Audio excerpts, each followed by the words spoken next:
All right, welcome in Patriots Draft Central coverage on CLNS Media. John Zannis, Taylor Kyles, and we don't say this often, Taylor, but boy, did was everybody psyched with what the Patriots did in round one of the NFL draft on Thursday night. Before we get into that, we just want to let you know that the segment is powered by our exclusive wagering partners.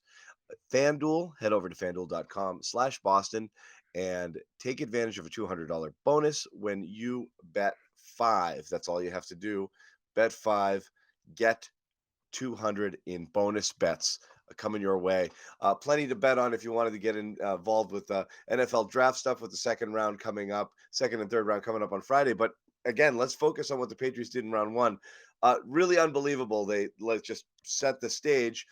14th pick, areas of need, offensive line, receiver, Mhm. cornerback. As they approach 14, all of this is available to them. And not just cornerback, in many people's estimations, yours included the top cornerback, and still a very competent offensive tackle, Yeah. and every receiver on the board. Pick of the litter. What Yeah. do? They trade back, they get some value, they get a fourth round pick out of the deal as well. We get back to 17, and basically everybody's still there on the board, and they go with your guy, Christian Gonzalez, cornerback out of Oregon. Some people I'd seen some drafts have him as high as 3 or 5. He was inside the top 10 on a lot of mock drafts, consensus number one corner, though there were some others that had other people going higher. I don't think anybody expected the Patriots were going to get this type of player or this specific player at 17. I certainly didn't, and I said it in the pre-draft show. When I would see Gonzalez in mock drafts, it was like I was getting like Mew in the wild in Pokemon. Like it was just like, what is happening? This is crazy. Like, yeah, honestly, it would happen, and I got to the point where I was like, I'm not going to pick him. Like, I'm just wasting this. That's not going to happen on draft day.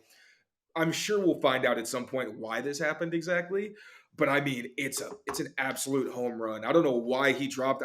I think I loved Emmanuel Forbes as well, but I liked him as more of a late first round guy. But still, I mean, with his game changing ball skills, I understand you saying, hey, it's almost like we get another offensive player who's also really good and long and talented at corner, hung in the SEC. So, but Forbes went before him, even though I think the consensus was that Gonzalez was probably a better player, although they Yeah, both have like size deficiencies. But Gonzalez, man, his technique is crazy smooth, and he is a phenomenal. What did he get? Like a 9.9 relative athletic score out of yeah, 10. yeah. It's unbelievable. You had two cornerbacks go ahead of him, Devin Witherspoon, which some Mhm. people did rank higher. Very few people had Forbes higher than Gonzalez, Emmanuel Forbes out of Mississippi State. And he went at 16. The Patriots, some shrewd moves there, doing what they did, trading out of 14. Some people maybe thought to avoid letting that tackle, that last Mhm. kind of signature offensive tackle that was left on the board, Broderick Jones, go to the New York Jets, who were picking at 15 after swapping picks, first round picks with the Packers in the Rodgers trade. Mhm. The Jets did not get a tackle. And the Patriots, as turns out, we found out afterwards from their personnel guy, Matt Groh, had a good feeling that Emmanuel Forbes was going to be the guy at 16, which means they were going to get their guy, Christian Gonzalez, at 17, and they did. So some shrewd movement around the draft board there for the Patriots to still get again, you wrote it for CLNS Media, a steal here for Gonzalez. Let's just Yeah. talk about, you know, And I was off by one pick with the trade, by the way. yeah, My prediction was they were going to trade with the Commanders and have Addison as a backup plan for Flowers, but obviously, like Gonzalez falling, yeah, that's crazy. You had to. I would have honestly been a little tight if they hadn't. It's just yeah, amazing value. yeah. It's amazing. So again, talk about what you like most about him as a football player, and just his ability to kind of just be a day one plug and play starter for you. Well, you have to start with the athleticism. Absolute freak athlete. Literally, he needs to put on bulk, and that's one thing that I am concerned about. Is I think if he's gonna match up with top receivers, if it's like a true X type guy who's like 200 plus pounds, those kind of guys are going to try to initiate contact with him, and he's not. Emmanuel Forbes. Like he's not 160, but he's on the lighter side, and you see kind of bigger guys bully him a little bit when they are able to make contact.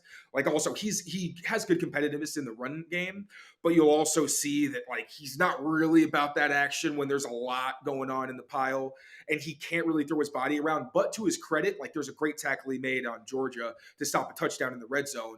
If he needs to make the tackle, he's going to break down, wrap up, and it looks clean. So you just want to see that more consistently and see him get bigger. But like I just, that's the caveat because everything else you have to love. Physically, he literally has everything you want. He's long, he's fast, he can run with anybody. He's super smooth, so he can hang with quick guys who are smaller than him as well. And on top of that, his technique is fantastic.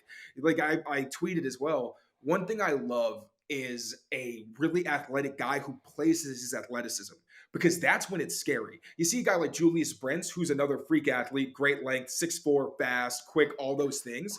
But he panics when he's targeted downfield. And you'll see he gets grabby, he attacks too early. And that's the reason that he may have to move to safety because it's a legitimate deficiency where you're like, is he ever going to have the confidence to not just survive downfield, but thrive and use his ball skills? Now, Gonzalez is a guy who he only really started making more plays on the ball last season, but he makes a lot of those kind of like deflections, had 4 interceptions last season because he's really smart, he's instinctive, and he's also hard to get away from because not only is he a great athlete, but he's long and he doesn't panic. So he uses that length really well. So yeah, physically he's fantastic. He's really advanced as a technician, and you just assume that he's going to come in and there's going to, he's probably going to take on a lot of the better receivers they face. So he's not going to be perfect his rookie year, but he's going to hang with Well, those number one types the way that they just couldn't last season. yeah, we've seen corners in the last, year, couple of years come in as rookies and absolutely hang with whoever was being, who they were asked to, whether it's Patrick Surtain or Mhm. Sauce Gardner. So again, Gonzalez, I think, Taylor, just based on looking at the roster, he'd almost something bad would have to happen for him not to be a day one starter. You're assuming he is in there and he is starting opposite the other team's number one X receiver and sink or swim, pal. That's just how it's going to go. Not like he's not going to have any sort of help, but that's what he Right. that's That's why that's his that's that's what what he's you there for. that's what he's there Yeah. for. And again, if you take a guy, you might think, oh, you draft a guy at 17, maybe, you give him a little time. No, this is a guy who very easily could have gone in the top 10. When you draft a player that high or somebody with this kind of pedigree, the assumption is that you're going to come in and play. So he's going to be thrown into the fire. And as you said, there might be some rookie growing pains there, but uh, again, a dream scenario for the Patriots to be able to get arguably the top or one of the top players at a position of absolute need in this draft, and they got it. They locked it up with Gonzalez. So you have to give him at least for round one an A plus plus here. A plus plus plus, like literally one of the biggest deals of the Belichick era. This one, you should be doing backflips, and it's going to be fun in camp because they're going to be putting him like if they have joint practices, whatever. He's going to be going against the best receiver as often as possible, so they know give him experience and see can he hang. It's gonna be a lot of fun Yeah, watching. let's find some good receivers for him to go against in day Yeah, I was two of gonna the draft say, as well. But we'll yeah. we'll, we'll, we'll, we'll we'll get to that. There'll be more on that. We'll continue to preview that draft, and we'll be live throughout the NFL draft, covering it as it happens. But this is it, day one wrap. Patriots draft Christian Gonzalez, cornerback out of Oregon, number one on Taylor's wish list and his big board. His top 5 at 14. Gonzalez won with a bullet. That's who they drafted, and that's what we've got. Once again, thank you for watching, and once again, please check out and support our sponsor, FanDuel. Go to fanduel.com/Boston for this special offer. Get 200 in bonus bets when you bet $5. Once again, fanduel.com/Boston.